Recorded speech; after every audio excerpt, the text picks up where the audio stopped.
Hey everybody, this is Dan with TaDa Ministries. This is where we take a game, we go over a little bit, and see if it's the right fit for your family or for your gaming group. Today we're talking about a fully cooperative game called Flashpoint.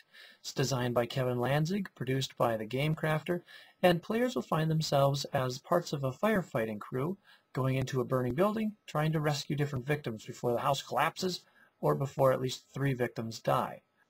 Flashpoint takes about half an hour to an hour to play, depending on the experience level of the players, the number of players, or the difficulty level that you choose. There's a wide range in difficulty, and you can even tweak the parameters a little bit to give you a little bit more of an edge or to make it a little bit more nasty if you would like to, and it's very open-ended.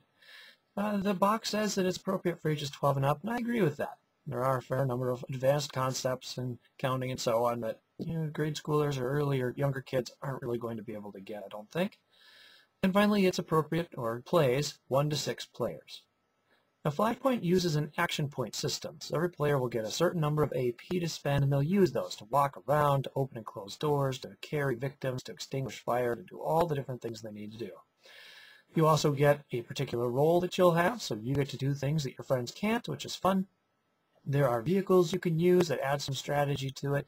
The fire spreads through rolling dice as opposed to using cards. A lot of these cooperative games use cards, which in the end makes things more predictable, because you know that once one card is drawn, it's not going to get drawn again necessarily. With dice, you could get the same spot theoretically over and over and over again. So the dice really randomize the game. But anyways, enough about that yabbering. Let's get into this and actually see what it looks like. Alright, here's the basic setup of a game of Flashpoint. Now bear in mind, we're just going to go over some of the features and components. We're not going to teach you how to actually play the game here. This is 2 10-inch by 16-inch boards set side to side, and they will slide all over the place if you aren't careful, so be careful. On the other side is a whole other floor plan, so you get 2 of these maps essentially to play with. And the first thing I'm going to talk about is a coordinate system. Now along the sides we have 6-sided dice shapes, 1 through 6. Along the top and the bottom we have 1 through 8. Those map to these 2 dice that come with the game, an 8-sided and 6-sided die. So when you roll these, I got a 2 on my 6-sider, I got a 3 on my 8-sider, so that's going to map to right here, 2, 3. Understanding how that works is critical to playing this game. You're not going to be able to play it without understanding how that is. You're going to put down points of interest like victims and hazardous material and false alarms, stuff like that. You can put down smoke and fire and different things according to these coordinates. As a gaming group, I strongly suggest you get in the habit of always reading one of the dice first. We always read the 6-sider first. So we would say this is 2, 3. If you did it the other way around and you said 3, 2, well that maps to right here, not here. You can really go a long ways across the board if you misread or read them backwards. So in the interest of actually being able to play the game quickly, we always read them the exact same way. I encourage you to do that as well. The game comes with a bunch of other stuff. A whole bucket load of these discs. The white ones have a black closed door on one side and a white open door on the other. Those are placed through all the doorways throughout the house. You can have orange ones with smoke on one side and fire on the other. You'll have black ones with a question mark on one side and things like a false alarm, just a shadow in the corner, or a victim, or hazardous material on the other side. You got a lot of those things, and they all have stickers on them, so you're going to spend some time putting stickers on little wooden discs. Once they're done, they look really nice, but it does take a little while to get it all set up. It comes with a whole bunch of these little white discs. These are going to be used to measure damage to the house. Once 30 of these things are on the board, you lose. The whole building collapses, and that sucks. Try to keep that from happening. You're going to get 6 of these different colored pawns. These represent the different firefighters playing the game, where you are, and stuff like that. And you'll get a whole mess of cards. You'll get an ambulance and a fire truck and little stands so that they stand up nicely. You're going to get 8 of these different roll cards, so you can all be something different and get to do something special. It's a 6-player game, so there's lots of rolls to go around. There's a card like this for every one of the colors, and this is a really clever mechanic about this game. It's very different, at least, from other action point-oriented games. Generally, when you play an action point type game, you have hard decisions to make, because if you don't use an action point, you lose it. So let's say you have 4 action points to spend. You used 3 of them already, and you're kind of where you want to be. You're kind of done with your turn. But you have that nagging feeling, you know what, I should be using all of my actions every single turn. So you feel like you should do something. This allows you to bank them. Here you can see that +1 is at the top, or is oriented so you can read it. So if you had that situation where you started the round with 4 AP, you used 3 of them, you just set this thing down in front of you like this, and you get to have 5 action points next turn. Or you could have it be +4 or 3 or 2. So you can bank up to 4 action points using these cards. On the other side are handy references about what you get to spend your action points on.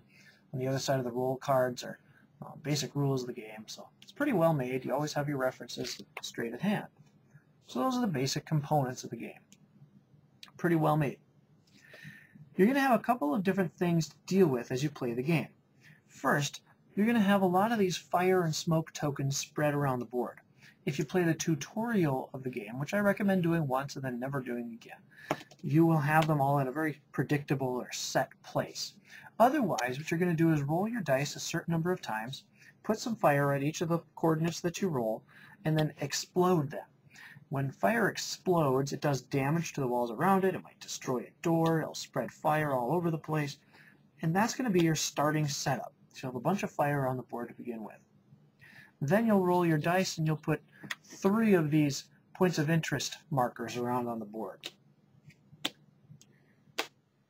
And you're going to have to actually get your pawn to these points of interest to flip them over and see what exactly is underneath it. Is it a victim? Is it hazardous material? Is it just a false alarm? What is it?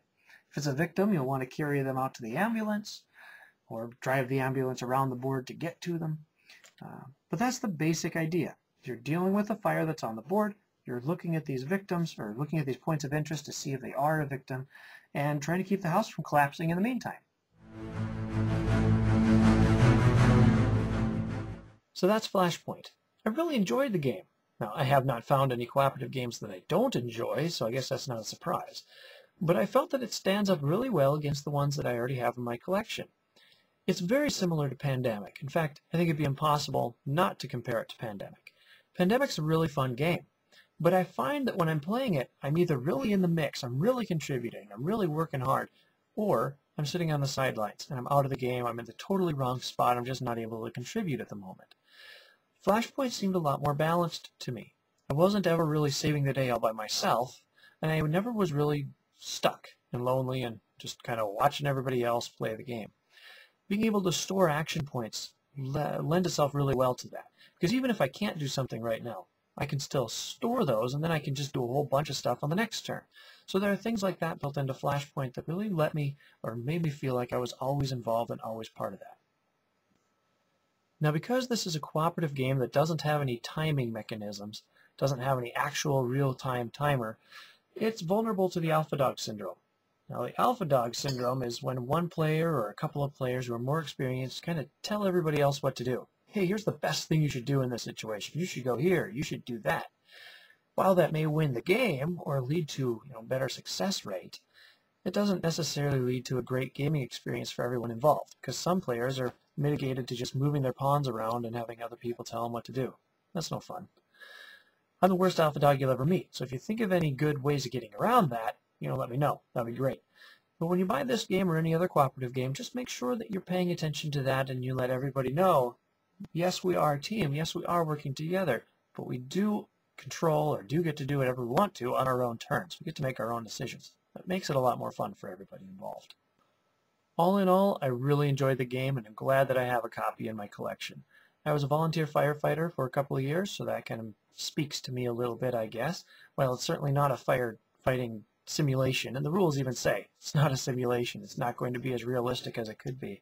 It certainly is a tribute to what firefighters have to put up with and the sorts of decisions that they have to make. Do I carry this victim out, or do I try to put this fire? What do I do? Being a person who enjoys cooperative games, I think this one fits right in there with my collection, especially with the big box titles. I think it stacks up toe-to-toe just fine. If you're looking to teach or develop teamwork or communication skills or any of those things with your family members or with the rest of your gaming group, this is a very solid buy.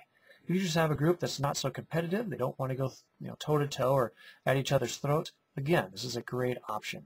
If you have a group of people who really do like or feed off of that competitive nature of trying to do better, of trying to excel, then maybe you want to stick to something that's a little bit more competitive, that pits players against each other. Because while the game Flashpoint can get very difficult depending on the level, it's also very random because you're rolling dice.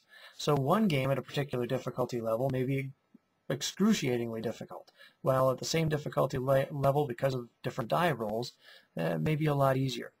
So if you've got that really ultra competitive edge, these types of games, this entire genre, may not be the place for you. Interestingly enough, Flashpoint also has a Java version available to play on your computer. It was actually developed by a fan of the game, someone in Germany who said, you know what, this is going to cost a lot of money to ship over here, so I'm just going to write my own version of it in Java. You can download it from Flashpoint's Board Game Geek page and play Flashpoint on your machine. Now, you can play up to 6 players, but it's all local. You can't go online or play over the internet or anything like that. But as far as I can tell, the rules in that version of the game are just like the rules in the manual. So it seems pretty true to form, and that's a free and good way to try it out. If you really want to see what the game's like, go give it a download and see what it's like. If you want more information about it, head over to their Board Game Geek page or the Game Crafter. And as always, if you decide to pick up a copy, please let Kevin Lanzig, the designer, know. I would appreciate that. And finally, hope you come back for our next review.